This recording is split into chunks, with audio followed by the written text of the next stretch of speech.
नमस्कार दोस्तों, कैसे हो आप लोग। आशा करता हूँ आप सभी लोग अच्छे नहीं बल्कि बहुत अच्छे होंगे। तो दोस्तों, स्वागत है आपका आज के हमारे इस नए वीडियो में।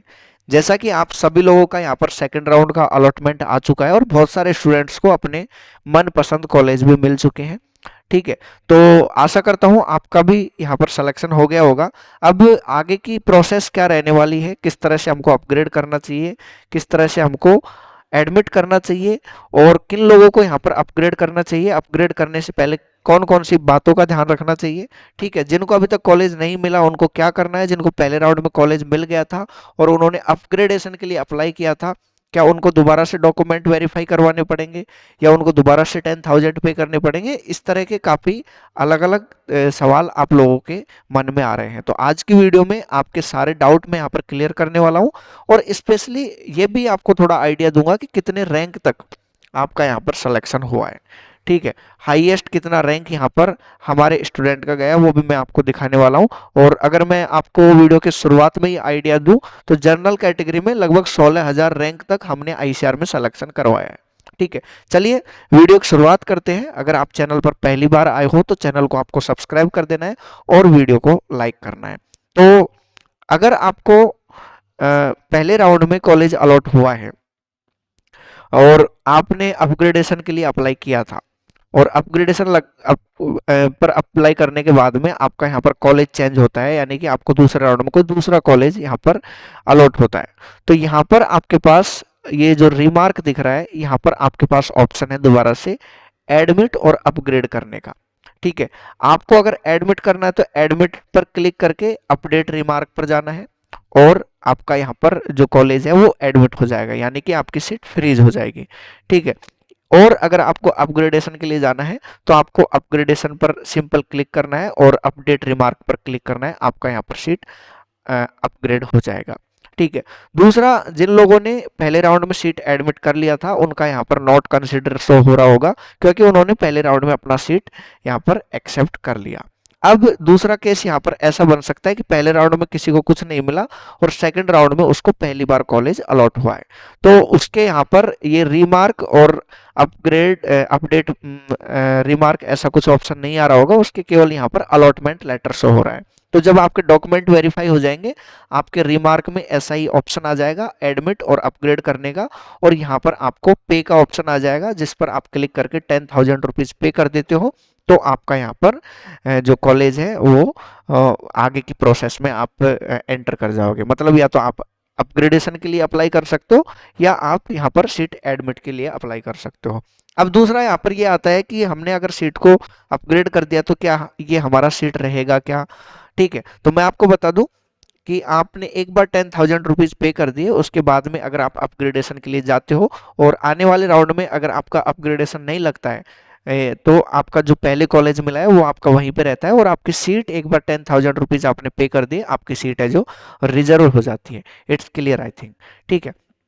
दूसरा, काफी सारे स्टूडेंट्स का यहाँ पर ये भी डाउट आ रहा है कि भैया पहले राउंड में हमें जो कॉलेज मिला वहाँ पे हमारे डॉक्यूमेंट वेरीफाई हुए, अब सेकंड राउंड में हमें कोई दूसरा कॉलेज मिल गया अपग्रेड करने पर, तो क्या अब हमारे दोबारा से डॉक्यूमेंट वेरीफाई होंगे। तो जी नहीं दोस्तों, एक बार जब आपका डॉक्यूमेंट यहाँ पर वेरीफाई हो गया तो दोबारा से आपको यहाँ पर डॉक्यूमेंट वेरीफाई करवाने की जरूरत नहीं है। ठीक है। ऑटोमेटिकली वो डॉक्यूमेंट्स है जो आपके यहाँ पर वेरीफाई हो चुके हैं और वेरीफाई होने के बाद में अब आपको दोबारा से यहाँ पर डॉक्यूमेंट्स अपलोड करने की जरूरत नहीं है। ठीक है। तो ये बात हो गई अपनी यहाँ पर जिनको अभी तक कॉलेज मिल गया, जिनको नहीं मिला, और जिनको पहले और दूसरे राउंड में कुछ नहीं मिला उनको कुछ नहीं करना है, उनको यहाँ पर थर्ड राउंड तक वेट करना है। अब अपग्रेड कैसे करना है वो मैंने आपको बता दिया, लेकिन अपग्रेड करने से पहले किन किन चीज़ों का ध्यान रखना चाहिए उसके ऊपर बात करेंगे। लेकिन सबसे पहले मैं आपको यहाँ पर बता देता हूँ कि कितने रैंक तक यहाँ पर सिलेक्शन लगभग हुआ है। तो मैं आपको यहाँ पर कुछ रैंक लाइव दिखाऊंगा। ठीक है, रिकॉर्डिंग में। चलो, तो सबसे पहले अपन यहाँ पर देखें जनरल कैटेगरी के लिए। जनरल कैटेगरी के लिए अगर बात करूं मैं तो यहाँ पर ये अलॉटमेंट लेटर है और इनका यहाँ पर 16,332 रैंक पर आईसीआर में सिलेक्शन हुआ है। ठीक है। अब आपका कितना रैंक है और आपका, अगर आपका इतना रैंक है और आपका यहाँ पर सिलेक्शन नहीं होता है तो फिर वो आपकी चॉइस फिलिंग पर क्वेश्चन मार्क है। ठीक है। आपने किस तरह से अपना चॉइस फिलिंग किया, कौन सा यूनिवर्सिटी इनको अलॉट हुआ है, वसंतराव नायक मराठवाड़ा कृषि विद्यापीठ आपका परभनी इनको अलॉट हुआ है, और इनका कैटेगरी आप देख सकते हो यूआर कैटेगरी है। ठीक है, तो यूआर कैटेगरी में 16,000 रैंक तक आपका यहाँ पर मिला।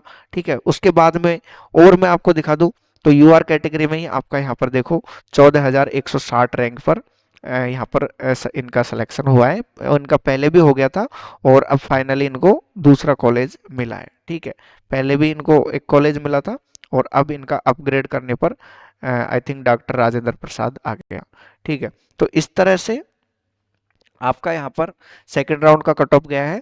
और दूसरा अदर बाकी के कोर्सेज के लिए आपको जिनको भी सेकेंड राउंड में कॉलेज अलॉट हुआ है, उन सभी से मेरा रिक्वेस्ट है कि डिस्क्रिप्शन में आपको एक गूगल फॉर्म का लिंक मिलेगा, उसको जा करके फिल करें, जिससे कि हम आपका ऑफिशियली जो कट ऑफ है उसके बारे में बात करेंगे। ठीक है, ये आपका देखो एबीसी ग्रुप के स्टूडेंट थे जिनका यहाँ पर 16,332 रैंक पर हुआ है, और एबीसी सब्जेक्ट ग्रुप है इनका।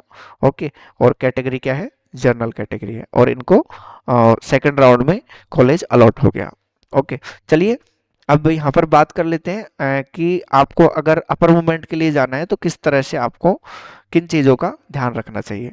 देखो, सबसे पहली बात यह है कि अगर आप मेरे से पूछते हो कि भैया आप बताओ हमें अपग्रेड करना चाहिए क्या नहीं करना चाहिए, तो उसके लिए मैं आपका यहाँ पर प्रेफरेंस शीट देखूंगा कि आपने क्या प्रेफरेंस दिया है और कितने नंबर का कॉलेज आपको मिला है। ठीक है, उसको देखने के बाद में ही मैं आपको आपका बता पाऊंगा कि आपको अपग्रेड करना है कि नहीं करना। लेकिन उसके लिए हमने कुछ यहाँ पर थोड़ा सा चार्ज रखा है, वो भी अभी डिस्कस करेंगे। लेकिन सबसे पहले कॉमन चीज मैं आपको बताता हूँ, अगर आपको खुद को अपग्रेडेशन के लिए जाना है तो आपको किस तरह से अपग्रेड करना चाहिए। ठीक है, अब मान लीजिए किसी बंदे को यहाँ पर 7वें नंबर का कॉलेज मिला है।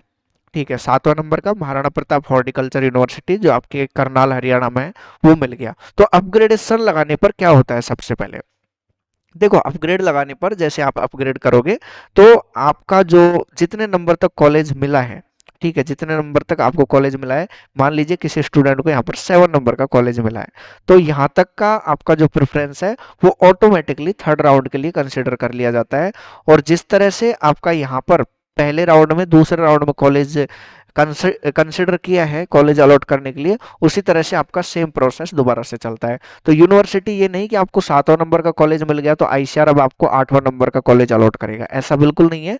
आईसीआर आपका दोबारा से देखेगा कि आपके रैंक पर इस कॉलेज में कोई सीट है कि नहीं, आनंद एग्रीकल्चर यूनिवर्सिटी जो आपने पहले नंबर पर दिया है इस पे कोई सीट है कि नहीं, दूसरे नंबर पर जो दिया है उसमें कोई सीट है कि नहीं, तीसरे नंबर पर, तो जहां भी आपका सीट रहेगा वहां पे आपको मिल जाएगा। अब यहाँ पर दूसरा क्या होता है कि जैसे आपको तीसरा नंबर का कॉलेज मिल गया तीसरे राउंड में, तो अब आपको जाना है डॉक्टर राजेंद्र प्रसाद में, तो क्या ये पॉसिबल है, तो ये पॉसिबल नहीं है। अब मेरे को तो दोबारा जो पहले मिला था उसी में जाना है, तो क्या ये पॉसिबल है, ये पॉसिबल नहीं है। तो इन चीज का ध्यान रखना, अगर आप अपग्रेड लगा रहे हो तो एक बार कॉलेज चेंज होने के बाद में जो कॉलेज नीचे रह गए और जो कॉलेज आपको पहले मिला था उसमें आप दोबारा से नहीं जा सकते। ठीक है, तो ये क्लियर हो गया। अब दूसरा एक चीज का स्पेशली ध्यान रखना, मान लीजिए कोई बंदा यहाँ पर स्पेशली, एक मिनट में कोई रिमार्क ऐसा देखता हूँ उसको देख करके आपको यहाँ पर बताऊंगा। ठीक है, हाँ, मान लीजिए कोई बंदा ऐसा है जो यूपी से है, ठीक है, यूपी से एबीसी ग्रुप का, यूपी एमपी में आपका एजी 1 2 3 चलता है। अब उसके पास 12th में इंग्लिश सब्जेक्ट नहीं है, उसको मिल गया ये कॉलेज डॉक्टर भाला साहब, ठीक है, लेकिन उसके ऊपर एक कॉलेज यहाँ पर फंसा हुआ है विधान चंद्रा कृषि विश्वविद्यालय, जिसमें वो एलिजिबल नहीं है क्योंकि उसके पास 12th में इंग्लिश सब्जेक्ट नहीं है। ठीक है, अगर ऐसा हो रहा है आपके साथ, ऐसा कंडीशन, ऐसा केस बन रहा है, तो ये आपके लिए एक बहुत बड़ा रिस्क हो सकता है। अगर आपको ये कॉलेज मिला तो यहाँ पर आपका फिजिकल रिपोर्टिंग में भी आपका एडमिशन कैंसिल हो सकता है। तो इस चीज़ का ध्यान रखते हुए कि आपके ऊपर जो कॉलेज है उनमें आपको कोई प्रॉब्लम नहीं है और उसमें आपका एलिजिबिलिटी का स्पेशली कोई प्रॉब्लम नहीं है, तब जा करके ही आपको यहाँ पर अपग्रेडेशन के लिए जाना है। अगर वहाँ पर आपका एलिजिबिलिटी मिसमैच हो रहा है, आप वहाँ पे नहीं मतलब आपका जो एलिजिबिलिटी है मैच नहीं हो रहा है, तो फिर आपको यही सीट के साथ में जाना है। ठीक है, आपको अपग्रेड नहीं करना है। अब भैया आपने तो काफ़ी सारी चीज़ें बता दी, अब इतनी सारी चीज़ों का हम ध्यान कैसे रखेंगे। हम तो आपको हमारा प्रेफरेंस सीट दे देते हैं और आप हमको बता दीजिए कि हमारा यहाँ पर क्या करना है, अपग्रेड करना है या अपर मूवमेंट के लिए जाना है। ठीक है, तो भाई इसके लिए हम तैयार हैं। और आपको बता दें कि काफ़ी सारे स्टूडेंट हैं जो यहाँ पर क्या करते हैं, अगर मैंने उनको यहाँ पर बोल दिया कि मैं आपका यहाँ पर प्रेफरेंस शीट चेक कर देता हूँ, आप एक बार हमें वो कर दीजिए। एक मिनट, मैं आपको एक, give a moment please. Yes. तो आफ्टर सेकंड राउंड अगर कोई बंदा ऐसा है जो चाहता है कि उसका प्रेफरेंस शीट मैं यहाँ पर चेक करूँ, तो आपको हमारे ये आईसीआर काउंसलिंग हेल्प प्रोग्राम में ज्वाइन करना होगा। और बिल्कुल हम लिमिटेड स्टूडेंट्स के लिए एक बहुत अच्छा ऑफर 199 में आपको यहाँ पर पूरा गाइड करेंगे, जिसमें मैं आपकी प्रेफरेंस शीट देखूंगा और देखने के बाद में आपको आगे गाइड करूंगा कि आपको यहाँ पर सीट को एडमिट करना है या अप्रूवमेंट के लिए जाना है। देखो भाई, ये आपके आगे के 4 साल का सवाल है और ये एक बहुत बड़ा डिसीजन है, तो इसको हल्के में नहीं लेना चाहिए। अगर आप सीरियस हो तभी जा करके आप मेरे को व्हाट्सएप पर मैसेज करें। और कैसे आपको ज्वाइन करना है, तो उसके लिए ये जो नंबर है इस पर आप पे करके इसी नंबर पर आपको स्क्रीनशॉट भेजना है, ठीक है। दूसरा, अगर इस नंबर पर आपको रिप्लाई नहीं मिलता है, तो जो दूसरा नंबर आपको स्क्रीन पर दिख रहा है उस पर आप ये स्क्रीनशॉट भेज सकते हो, ठीक है। और जिन बंदों को अभी तक कोई कॉलेज नहीं मिला है और मॉपअप राउंड में पार्टिसिपेट करना चाहते हैं, तो आपके लिए हमारा मॉपअप राउंड का आईसीआर काउंसलिंग हेल्प प्रोग्राम हम लेकर के आ गए हैं। और स्पेशली जो बंदे अभी ड्यूरिंग काउंसलिंग के जुड़ते हैं, ठीक है, जो अभी काउंसलिंग आपकी चल रही है उसमें आप जुड़ोगे, तो 399 में ही हम आपको यहाँ पर मॉपअप राउंड की काउंसलिंग के लिए ऐड कर लेंगे, जहाँ पर फिर से आपका दोबारा से चॉइस फिलिंग होगा और फ्रेश चॉइस फिलिंग होगा, जिसमें आपका सब कुछ हम आपको प्रोवाइड करवाएंगे, ठीक है। तो ये है अपना आईसीआर काउंसलिंग हेल्प प्रोग्राम। अब और क्या रह गया, और तो कुछ रहा ही नहीं, ठीक है। तो ये था आज की वीडियो में। दूसरा, मैं चाहूंगा कि जिन लोगों के कम मार्क्स यहाँ पर बन रहे हैं, बहुत ज़्यादा रैंक बन रही है, तो वो आईसीआर की काउंसलिंग के साथ में अपनी प्रिपरेशन जारी रखे और अगले साल से फिर से दोबारा से एक बार फिर से आईसीआर यानी कि सीयूईटी का एग्ज़ाम दे। और सीयूईटी का एग्ज़ाम के लिए तैयारी करने के लिए बेस्ट प्लेटफॉर्म जो मैं हमेशा सजेस्ट करता हूँ वो है अपना रॉयल इंस्टीट्यूट उदयपुर, ठीक है। तो यहाँ पर पहले और दूसरे राउंड में हंड्रेड्स ऑफ स्टूडेंट्स का सिलेक्शन हुआ है। और अभी आप देखोगे कि जैसे आपका पूरा काउंसलिंग कंप्लीट होता है, तो मैं आपको अपडेट करूंगा कि कितने स्टूडेंटों ने रॉयल इंस्टीट्यूट के कितने स्टूडेंट हैं जो देश की टॉप यूनिवर्सिटीज में सेलेक्ट हुए हैं, ठीक है। तो न्यू बैच आपके स्टार्ट हो रहे हैं। अधिक जानकारी के लिए आप जो दिए हुए नंबर है इन पर कांटेक्ट कर सकते हो। और उसके अलावा एक और चीज़ का ध्यान रखना, आपके पास लिमिटेड टाइम है यहाँ पे, ठीक है। ये चीज़ मैं आपको बताना यहाँ पे भूल गया, लिमिटेड टाइम है। 2 दिन के अंदर ही आपको, ये देखिए सेकंड राउंड का जो डेट दिया हुआ है, इंपोर्टेंट डेट, ये आपका 3 तारीख तक रात को 11:30 बजे तक आपका सेकंड राउंड चलने वाला है। तो अगर आप यहाँ पर अपना जो डॉक्यूमेंट वेरीफाई होने के बाद में 10,000 रुपीज पे नहीं करते हो, तो आगे आप थर्ड राउंड में कंसिडर नहीं किए जाओगे, आप काउंसलिंग से बाहर हो जाओगे। तो इस चीज़ का ध्यान रखना। दूसरा, अगर आपके डॉक्यूमेंट यहाँ पर वेरीफाई नहीं होते हैं आज दिन में 12-1 बजे तक या 3 बजे तक, उसके बाद में अपनी यूनिवर्सिटी को कॉल करना और उनसे बोलना कि हमारे डॉक्यूमेंट वेरीफाई करो, हमारे पास टाइम बहुत कम है। अगर कोई डॉक्यूमेंट रिजेक्ट होता है तो उसके लिए भी हमें टाइम चाहिए होगा। तो ये तो मत बोलना डॉक्यूमेंट रिजेक्ट का, तो लेकिन फिर भी ये आपको खुद को सोचना है। अगर डॉक्यूमेंट रिजेक्ट होता है तो अपने को दोबारा से वो डॉक्यूमेंट रिसबमिट भी करना है। तो इसलिए आपके अगर टाइमली डॉक्यूमेंट वेरीफाई हो जाएंगे तो वो आपके लिए ही अच्छा होगा। कैसे यूनिवर्सिटी में कॉल करना है, तो जो आपको यूनिवर्सिटी मिली है वो मेल पर उस यूनिवर्सिटी के नंबर आए होंगे, उस पर आप कॉल कर सकते हो। या दूसरा, जो आईसीआर की वेबसाइट है उस पर भी आपको यहाँ पर कॉन्टैक्ट डिटेल मिल जाएगा, जिस पर जा करके भी आप यहाँ पर एक मिनट में आपको वो दिखा देता हूँ कॉन्टैक्ट डिटेल।